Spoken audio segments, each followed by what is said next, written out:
उसकी माँ एक सफेद टाइगर थी, उसका पिता भी एक सफेद टाइगर था, लेकिन वह एक छोटे काले टाइगर के रूप में पैदा हुआ। उसका पिता इतना गुस्सा हो गया कि उसने उसकी माँ को 3 दिन और 3 रात तक सख्ती से सजा दी। फिर 7 दिन और 7 रात तक पड़ोस वाले काले गोरिल्ला का सामना करता रहा। फिर भी वह उसकी असली नस्ल का कारण नहीं समझ पाया। गुस्से में उसका पिता परिवार छोड़कर चला गया, उसे और उसकी माँ को छोड़कर। साथ में एक टाइगर भाई भी था, लेकिन उसकी नजर में वह टाइगर भाई थोड़ा धीमा दिमाग वाला था। जब वह सिर्फ 1 महीने का था, एक दिन टाइगर माँ शिकार पर बाहर गई, उसे और उसके टाइगर भाई को गुफा में खेलते हुए छोड़कर। खेलते खेलते उसका टाइगर भाई धीरे धीरे गुफा से बाहर चला गया। उसे अंदाजा भी नहीं था कि उसी समय एक बड़ा भालू वहां से गुजर रहा था।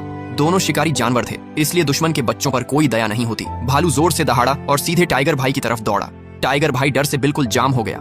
आखिरी पल में उसने टाइगर भाई को खींचकर वापस गुफा के अंदर कर लिया। तभी टाइगर माँ भी समय पर वापस आ गई। दोनों किसी तरह बड़े खतरे से बच गए। अगर उसके पास टाइगर का शरीर न होता, लेकिन अंदर से इंसानी सोच न होती, तो शायद वह इस खतरनाक जंगल में बहुत पहले ही खत्म हो जाता। इस वजह से वह खुद को बचाने की ताकत पाना चाहता था। जब खाने का समय आया, टाइगर माँ उनके सामने लेट गई और अपना पेट दिखाया। शुरुआत में वह झिझक रहा था, लेकिन जैसे ही गर्म दूध उसके मुंह और पेट में गया, उसके पूरे शरीर में गर्माहट फैल गई। उसे लगा जैसे उसमें फिर से जान आ गई हो।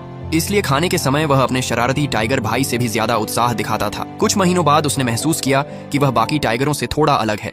पहला, उसकी भूख बहुत ज्यादा थी। उसे हमेशा लगता था कि उसका पेट कभी नहीं भरता। दूसरा, उसका शरीर तेजी से बढ़ रहा था। 5 महीने में उसका वजन 88 पाउंड हो गया, जबकि उसका टाइगर भाई लगभग 44 पाउंड का था। अब उन्हें मांस खाना शुरू करना था। जब उसने पहली बार जंगली सुअर का मांस चखा, तो उसके पेट में फिर से तेज गर्माहट महसूस हुई, जो धीरे धीरे पूरे शरीर में फैल गई। ऐसा लगा जैसे मांस खाने से उसकी ताकत बढ़ रही है। 1 महीने बाद वे 6 महीने के हो गए। टाइगर माँ उन्हें शिकार करना सिखाने लगी। अचानक टाइगर माँ की नजर बहुत तेज और ठंडी हो गई, जैसे उसे शिकार दिख गया हो। सामने घास चरते हुए हिरणों का झुंड था। हर कुछ मिनट में कोई न कोई हिरण सिर उठाकर आसपास देख रहा था।